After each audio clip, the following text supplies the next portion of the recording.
Kita lihat sejarah-sejarah 14 Jun. Kita buka Ini adalah 14 Jun. 14 Jun hari Ahad lepas. Jom kita lihat. Hari Ahad lepas, yang ni setup. Yang ni setup swing. Bitcoin is showing early chart character dan dia tunjuk yang dia akan pullback dekat area sini 64, 63 dan 62 dan take profit. TP-nya dah take profit. Take profit adalah dekat 65, 65.8 dan 60.67. Paling last 60.67 lah. Lepas 60.67 dia boleh naik lagi. Lepas tu mungkin dia akan berlaku reversal. Alright. So kalau lihat kat sini. Semasa hari Ahad lepas. Ini 14 semasa hari Ahad lepas, alright, masa harga 64. Okay, kita buka chart.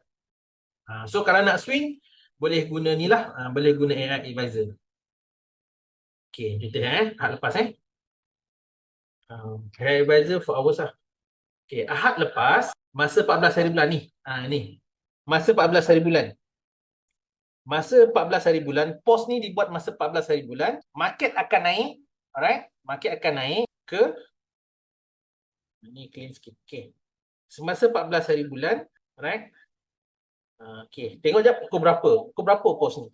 So, post ni pukul dia tak tunjuk pukul berapa tapi dekat chat ni kita boleh nampak lah sebelum 12 tengah hari. Dekat chat ni boleh nampak sebelum 12 tengah hari. 14 hari bulan sebelum 12 tengah hari.